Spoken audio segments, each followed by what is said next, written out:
Really, thank you so much for that. This was the second time I was watching it. Um, and thank you really for this piece of work, because I think the first time you watch it, there's something, and the second time you watch it, there's something else that emerges. And in some ways, I feel when we decided, okay, we should screen this film, of course, it is about the city, and it is about the migrant bodies in the city and the communities they form. But there's so many different layers to the film, right? Because you're also, because I live in Delhi, so there were things that I was seeing. So you also, the shots of the city are at night. So it's, in some ways you see NCR, Dadri, the menacing city, right?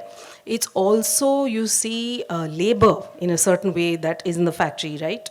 The physicality of it and the metaphorical thing of it and the dignity or the indignity around it, along with, of course, the private story about a couple and what certain emotions, what it leads to. And I also think it's a really interesting film because the first shot of the film, portends to it, right? You see that it's something that's shot on a mobile phone. And I was looking at your film and thinking, because so much of the plot in your film is about what is on the phone, so a certain relationship to media and technology and the forensics of it, and how it circulates and comes in the public sphere and what it actually does and WhatsApp in the times we live in. So really, thank you for this film. So I'm just going to actually basically start. You have such a prolific, if I may say, bio, right? You've edited so many films. You're an editor. You're trained as a cinematographer. Trained as an editor. Oh, editor. Okay, then the Wikipedia thing was wrong. And also, this is your fourth film that you've directed. So how did you come to the story? Because you're locating it in a certain historical moment, which is COVID-19. But if you could just start by saying, how did you, because you've written the film as well. So thank you, Subasri. Thank you so much, and thank you for having me here. And first of all, all my films have got some kind of a migrant connection. So most of them are human stories, even though some of them are mostly on the commercial side. Technically speaking, I often believe that myself belonging to a midstream way of filmmaking. Like, it's neither the very, very so-called mainstream or nor the other arty indie section. So this is a try from my end to at least fulfill a filmmaker within me to go slightly beyond the midstream and push it slightly towards the indie circle also. So that's why I've tried this film. So first of all, this idea, like all my films so far I've done, are not based on any literary work or any other kind of fictional stories and all. It's all picked up from incidents which have affected me.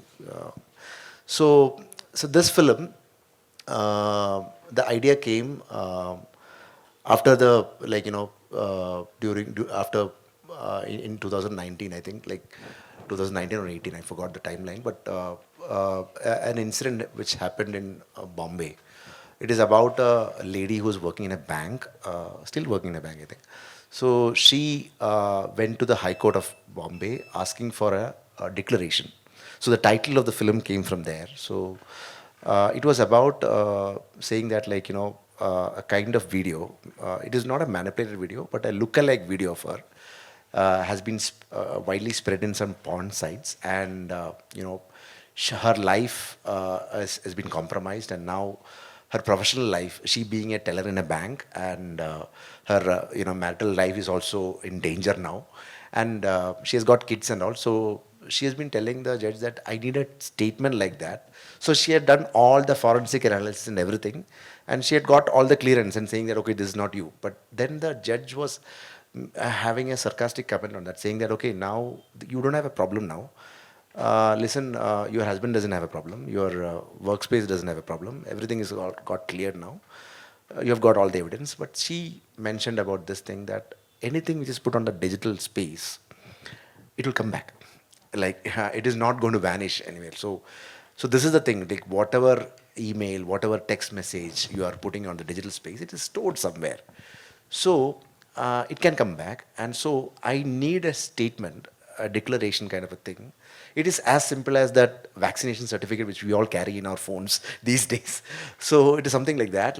And the judge was also asking, there is no legal remedy for that. It is not valid anywhere. So why do you want that? So she said, being an Indian citizen, I just want this to live in this country. So next time when somebody looks at me after watching the video, I will say that, okay, this is not me. This is the statement from a quote, like that. So That's so interesting. I mean, it's a sort of prosaic question, but how come were you tempted to then set this story in? Yeah, of course. So I have written this film set in a bank initially. So, but somehow or the other, I was not happy. Like I just wanted an alien environment. It is not like a bank makes it very usual. Okay, very normal. It's more like a like anyway. My films have got this documentary angle always. Yeah. So Which is wonderful. yeah. So but still, I was not happy with the setting. Like I wanted something more. So I was keeping this idea aside, and then I moved on and I worked on other films also. Then when the pandemic started, not because not like when it started in China, there were some journalist friends of mine. So they took me to a factory in Kerala. Kerala has got a special economic zone there in Kochi. So they just took me there for some other reasons. It's because they were just telling me that these factory machines are not they are not giving any kind of rest to all the workers over there. They are working in double shifts and all. So there is a story here. So we are doing a story on that. At that time, we don't know something like this is going to happen. They come to India, like a pandemic is going to happen. So I just went there, and then when I interacted with these workers, they were actually telling us that the special economic zones in India, they produce materials export for export quality. So there are classifications like A grade, B grade, and C grade. So now there are no C grade and B grade. There are only one A grade gloves is being produced here.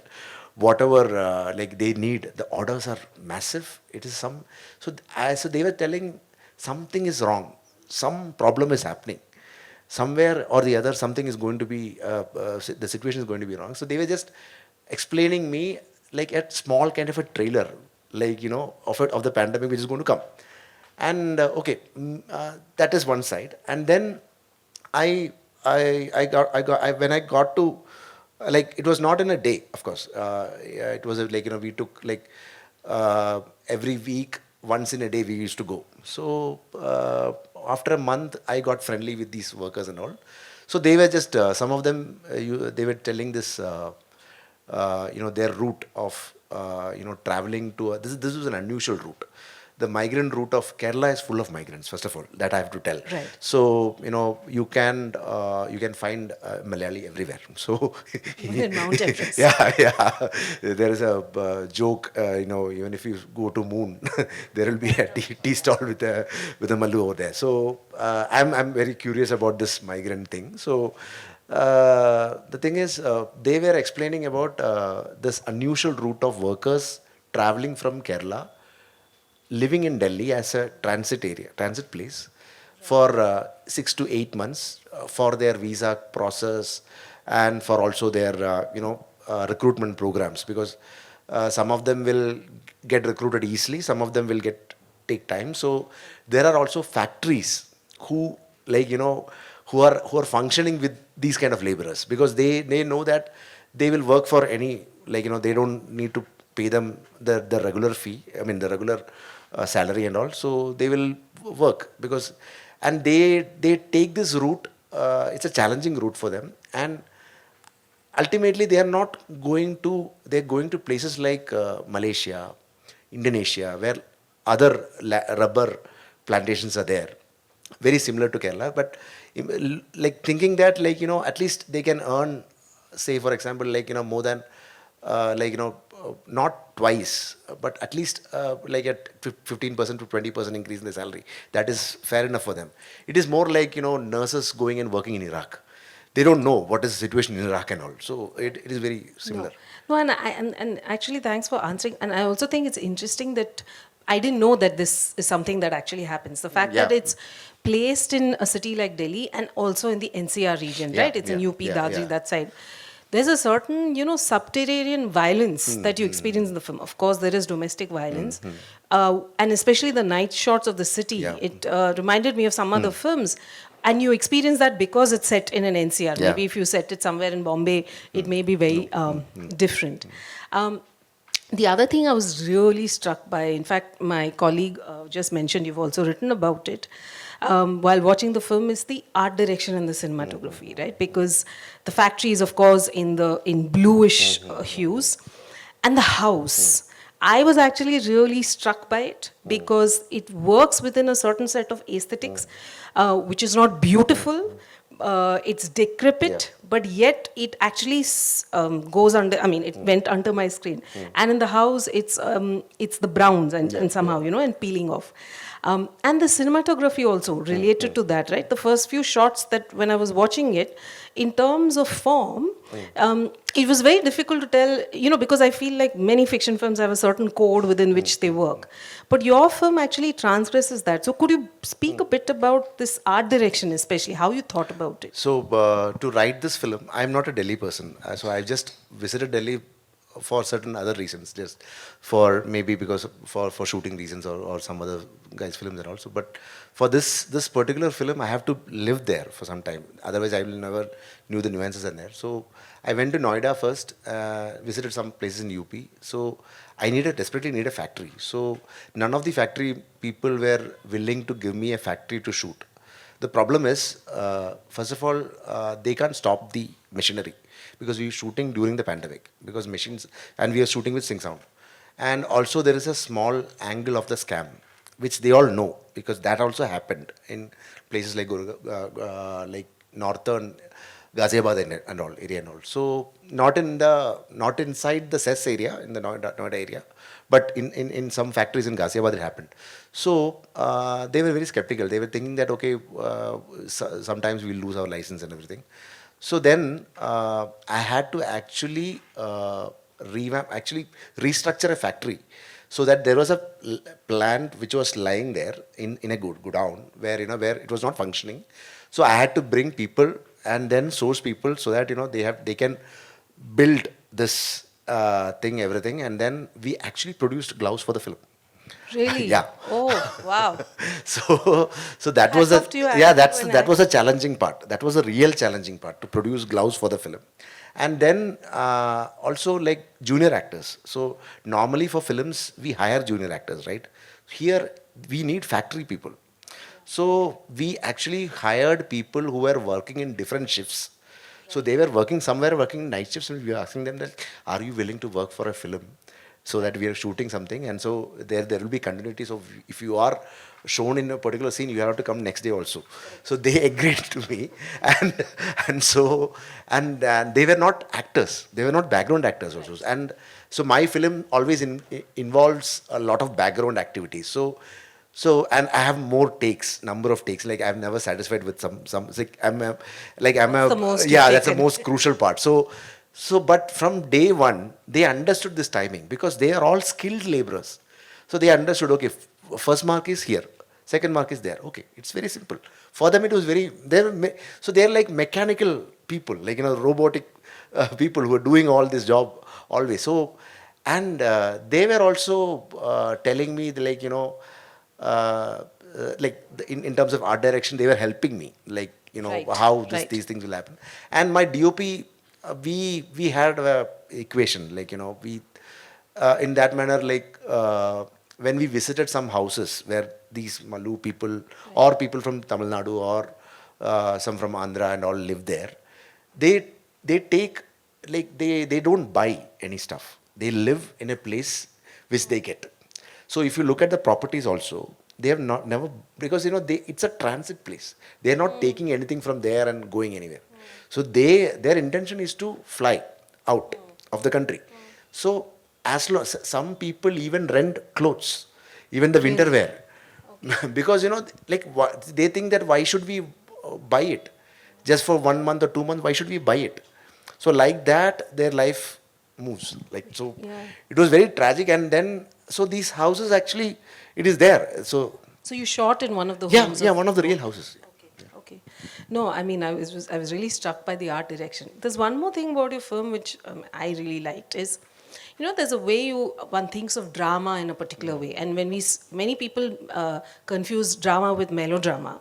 I think there's a lot of drama in your film, but in an everyday sense. And for me, what was actually, and even when the second time when I was watching it, the declaration, you know, you see a long shot, and then the declaration is put. You literally, I was trying to count how many seconds that shot is for, and then it moves.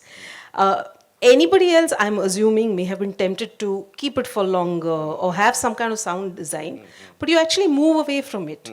I'm just curious about that style. Was it something that you always knew, or is it that rhythm you found in the edit? If you could speak about it, that, I mean, that idea of your film, actually, except for the last sequence, has mostly ambient sound, but there's, so it's a very different kind of sound design. So could you just speak about that a little? So my thing is like I didn't want that notice board to be like a big point in the film.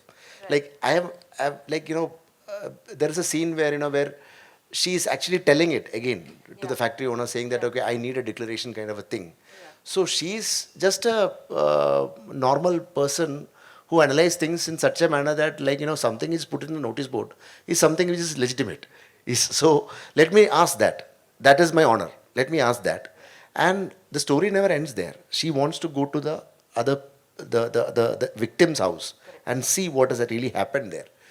So, and there, there when you look at the victim's house, it's entirely different. Like they are actually building a house, and it is unfinished, and probably like it's the money which is given by the factory owners. That's why, and they're witnessing her bicycle over there, and there is nothing much of a conversation which is happening between the mother and all. Just one look is enough for understanding that the pain is still there. It's still haunting. And then finally, when she agrees, telling that like I'm not going to take it. Whether you want to go, then you want to go. So I want her liberation also to happen. And in the end, if you look at it, I end the film with a space where we see a set of students are learning. So this is something which is, the film starts with a mobile phone vertical video. Who are the end users? I'm actually targeting on the end users there. So that's what, like anything which is put on. So I've never mentioned who has actually uploaded the video. So many people ask me in the Indian setting that who actually put the video on the internet. So I was asking the question like, do you know who is the first person who forwarded you the message? Correct. You never look into that. We don't know where, like there are many trolls happening. We don't know who created these trolls. We don't know. So it's something like that. And so who are the end users? End users are the next generation. So this is a kind of a representation where I need. So that's why I ended at that shot, and that is the shot where I needed more sustain. Yeah. No, and I think this would also be a fantastic film to teach with, because it's looking at media and circulation, and also, I mean, what I was struck by the second time was this idea of evidence itself, right? So the husband sees the woman crossing, and he sees that as evidence. And sometimes, I mean, we know that oft thing, right? What the camera only tells you a certain truth, not the entire truth. So I think, the film has many layers. I know many of people. I have one last question for now, before which I'll open it out. I shouldn't hog the discussion. Because the film is the world of men and also women who inhabit it. And, it's a world of men with a certain kind of masculinity and some toxic masculinity, but there are also moments where it generates empathy. But for me, the moral spine of the film are actually the women, the two women, right? Correct. Whether it's Rashmi, whose idea of justice is like, I will see this to the end, even though there was some review which actually said the film's end is very idealistic. I disagree with that. And of course, Smita, right? So just talk a little bit more about characters and plot. So there are three women actually, if you look at it. The third one I left out because she's morally compromised, but interesting. So I think so Rashmi is discovering herself. Like Rashmi is discovering her identity through the film. And Smita is constant. She's always there. She's always there taking stern decisions. But after a point, men take over. There's no point in Like, you know, there is a closure to her character. Like, you know, she has got a kind of justice, but still she wants to live there only, because, like, you know, all the, you know, final decisions are end decisions are taken by the men over there. Also, because that's why the male supervisor is more powerful over there, because, you know, she has to discuss everything. When he asked, you know, this the video evidence doesn't count anymore. So that's why I kept one piece here. Look into that. And then also she is also really feeling that, okay, am I really getting paranoid just because of this problem alone? And also back of their mind, they don't want to lose their jobs also. Like, you know, they know that, like, you know, when you leave from this particular section, nobody is going to hire them. That is also there. The third lady is the actual power lady, because the factory is under her name. Neelam Rubber Factory is under her name. It is like a family factory. Like, it is probably inherited by her from her parents, and it has been run by her husband. And husband only knows how to take certain decisions. After a point, he leave it to her, and she is the one who's clearing up all the mess. Even with the so that is a three Does it set always of, happen? yeah. So that is a three set of women for me. Yeah. I really found it very Yeah. interesting. We can open it out now because I've taken up more than of my time than I should have. What this movie first reminded me of was nothing can be erased from the internet. Yeah. So there's this thing called web archiving, wherein certain people archive certain videos, and then, you know, they catch that links in the future, you know, for whatever purpose it may be. But then I have just one comment. I have no further questions. That comment is, thank you for this exquisite filmmaking. I know, I'm sure this is going to set a benchmark for filmmakers not only in Kerala but across the world. Thank you so much. Thank you. Thank you so much. There's a question here. Hi. In that character Smita, like, whom did you got inspired for writing that character Smita? Because we all might have crossed that person, right? She'll be looking arrogant, but she is caring. I was feeling that only. So, whom did you keep in your mind for? I don't have any kind of reference for such characters. Only thing is that, see, when I visit certain factories, even factories and even certain corporate firms, if you look at it, there are certain people who are always there, very senior people, and the factory people or corporate houses, they need such people to run these firms, like, you know, so Smita is somebody like that only, like, you know, not any kind of a reference or not. Last question. Correct me if I'm wrong, but in that whole movie, if I'm right, that music started when she started to cut her ring only. Yeah. So what is the thing behind that? See, for me, like, many people can interpret it in different manner. Like, you know, for me, it's a kind of a liberated state of mind of her, of Rashmi. Yeah, there is another version in Netflix. If you go watch, there are some more music pieces in Netflix, but that is actually a demand for commercial people. I don't know, like, you know, when they dictate things, I'm helpless. I'm lucky that I can showcase this cut, but with some more. But another composer came on board. Sushin came on board for that version. But here, I just wanted there only, like, you know, it is not about. It's a melancholy where, you know, where he plays it over there. It is her. Like, you know, her realization, like, what should I do, like, next? And there are lots of questions raised to me in different other areas where, you know, why is she again working in the same factory? So my point is, she has earned that job. She has earned it. It is not like, you know, she has never got any kind of recommendation letter. See, she's telling, "Pehle main aaya tha, fir husband." So that is because it is this regular Kerala route. The women go first, then their husbands. So why should she leave it? Because that music came at the time when she was cutting the thing, and for him it came when the time he was noting. He sees the cut. So that only. Yeah. Thank you. Other question. Hi, sir. I just want to say before I ask my question that the Malik's first single shot, I'm such a big fan of that. Thank you. So, yeah. The question That's a different film. Yeah, but the question I wanted to ask is actually something I've noticed with all your films, See You Soon, Malik, or the new one with Fahd Fasal. I mean, and this one is that there's an element of struggle and survival in it. How do you manage the balance when it's in when the movie is released for a commercial space versus, you know, in an indie setting like you were telling right now. So what's that balance, and what's the freedom like when you're making such a movie? Yeah, so I told in the beginning conversation, like I tried to follow the midstream. This is the only film which I came out of that midstream, and then there are also repercussions which I have to face.